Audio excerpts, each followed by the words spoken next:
Hello students, welcome to my YouTube channel Home Education. Today I am going to give simple Hindi summary of We Are Not Afraid to Die If We Can All Be Together. Okay, listen this summary very carefully and attentively. तो students, इस video को देखते हुए, इस summary को सुनते हुए आप मेरे चैनल होम एजुकेशन को सब्सक्राइब कर लें ताकि आपको इंग्लिश ग्रामर और लिटरेचर के ढेर सारे वीडियो प्राप्त हो सकें। तो आज हम पढ़ाने जा रहे हैं क्लास 11th की हॉर्नबिल बुक का लेसन का नाम है we are not afraid to die if we can all be together. ये लेसन का नाम है हमें डरने की आवश्यकता नहीं है अगर हम सब लोग एक साथ हों, ऐसा इस लेसन का टाइटल है। अब मैं आपको ये बताना चाहता हूँ कि ये लेसन सी डेयरिंग पर आधारित है, समुद्री यात्रा पर आधारित है। तो समुद्री यात्रा में कितना जोखिम भी हो सकता है, ख़ास तौर से उसी जोखिम पर ये आधारित है। समुद्री यात्रा करने में कौन कौन से जोखिम होते हैं और उन जोखिम से कैसे निपटा जाता है, ये सब बातें इस लेसन में देखने को मिलेंगी। तो सबसे पहले मैं आपको इस लेसन्स में जितने कैरेक्टर्स हैं उनके नाम बताना चाहता हूँ। तो सबसे पहले कैरेक्टर्स का नाम जानना बहुत ज़रूरी है। सबसे पहले कैरेक्टर का नाम है गॉर्डन कुक या जॉन कुक, ठीक है। दूसरे कैरेक्टर का नाम है मैरी, जो कि गॉर्डन कुक की पत्नी है, ठीक है। तीसरे कैरेक्टर का नाम है जोनाथन, या शॉर्ट में उनका नाम जॉन है, जो कि गॉर्डन कुक और मैरी कुक के बेटे हैं। और न्यू कैरेक्टर है सुज़ैन, जिनको शॉर्ट में हम स्यू भी कह सकते हैं। ये गॉर्डन कुक और मैरी कुक की बेटी हैं, ठीक है। और कुछ और कैरेक्टर हैं, उनके नाम मैं आपको बता देता हूँ। एक है मिस्टर लैरी, जो कि अमेरिकन सेलर हैं, और एक और कैरेक्टर हैं जिनका नाम है हर्ब। ये स्विस सेलर हैं, यानी कि स्विट्ज़रलैंड के सेलर हैं। सेलर मीन्स नाविक होता है। तो ये सारे कैरेक्टर्स हैं इस लेसन के।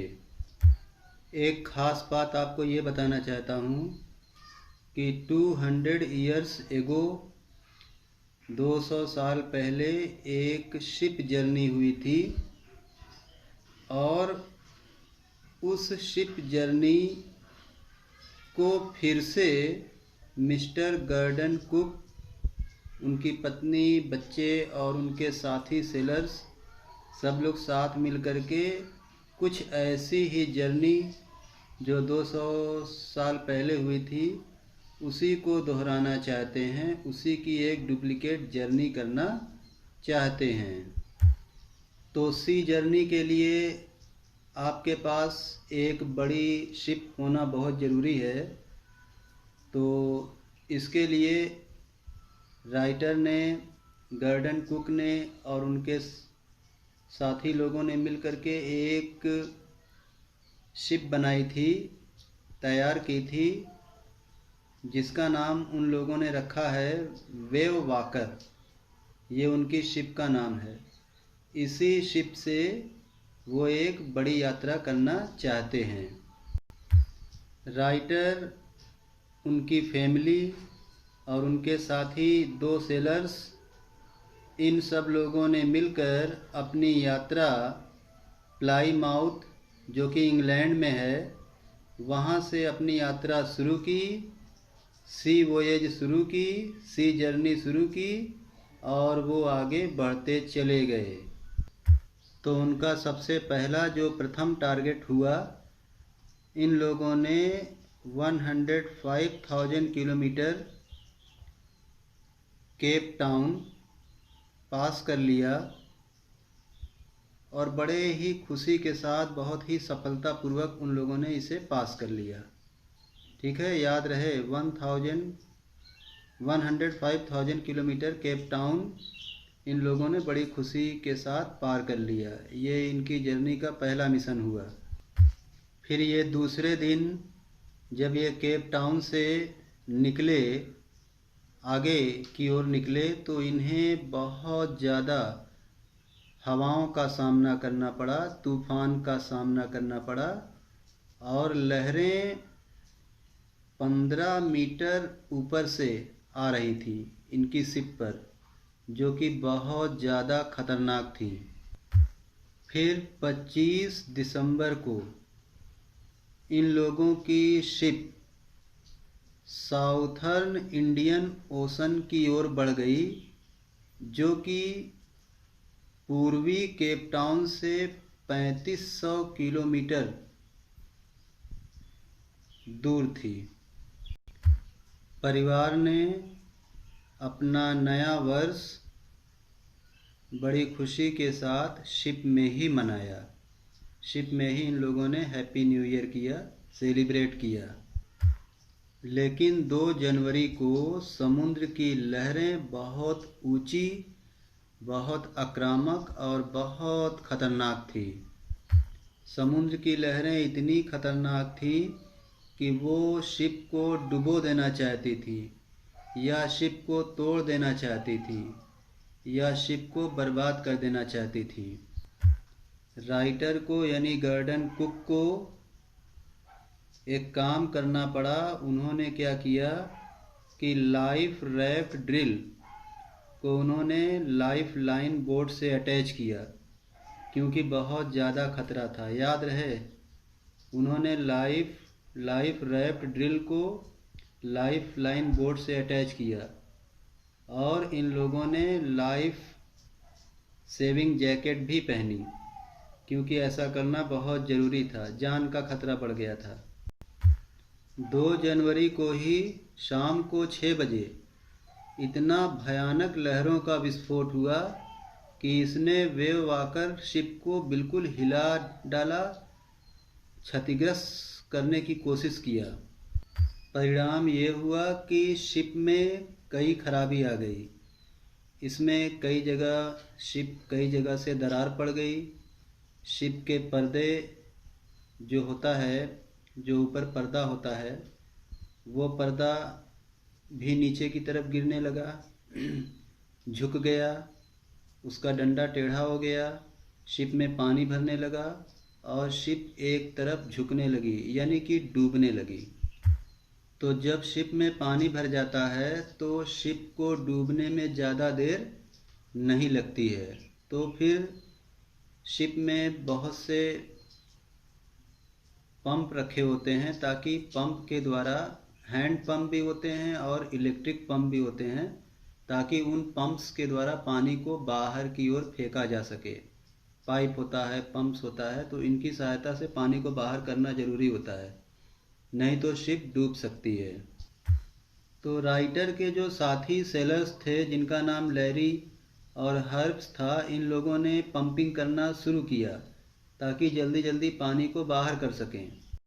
राइटर ने एक रबर का कैनवास होता है जिसका प्रयोग शिप में बने हुए दरार और छेद को ढकने के लिए होता है, ताकि पानी शिप में ना आ सके।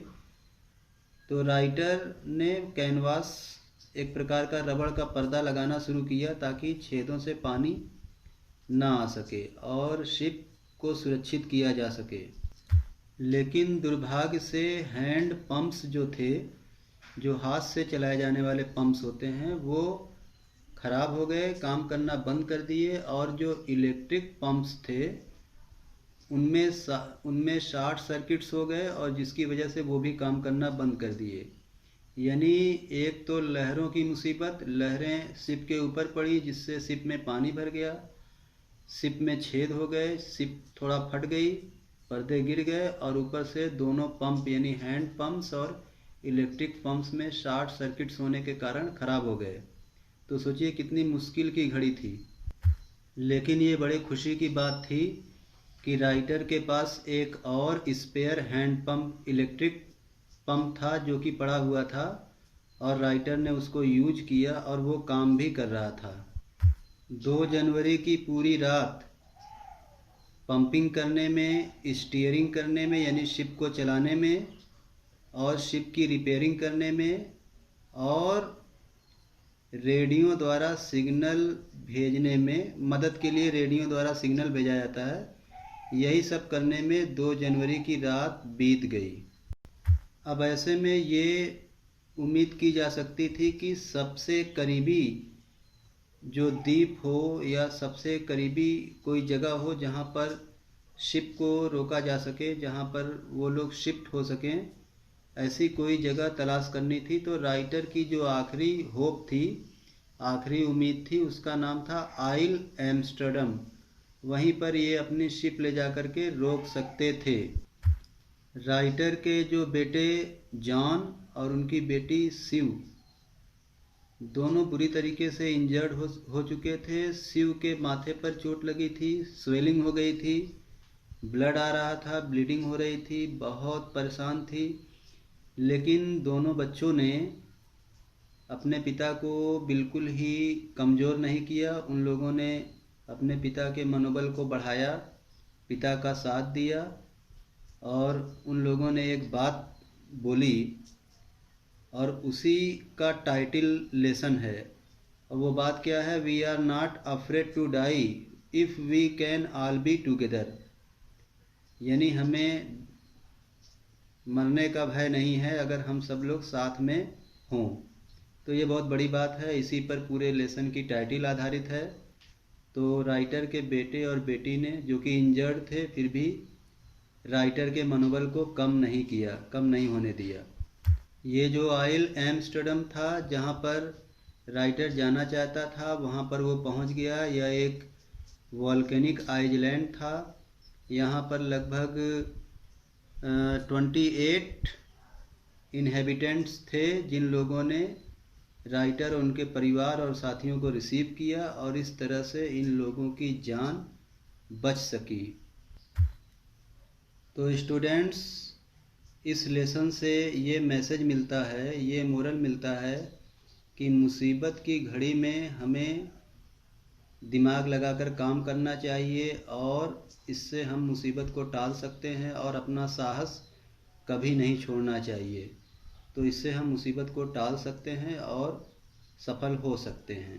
ठीक है? तो स्टूडेंट्स, कैसी लगी ये हिंदी समरी? इसे आप बहुत ध्यान से सुनिएगा, इसे आप शेयर करिएगा, इस पर आप अपनी प्रतिक्रिया करिएगा, कमेंट करिएगा। मेरे इस चैनल होम एजुकेशन को आप सब्सक्राइब कर लीजिएगा। ओके, थैंक यू, जय हिंद।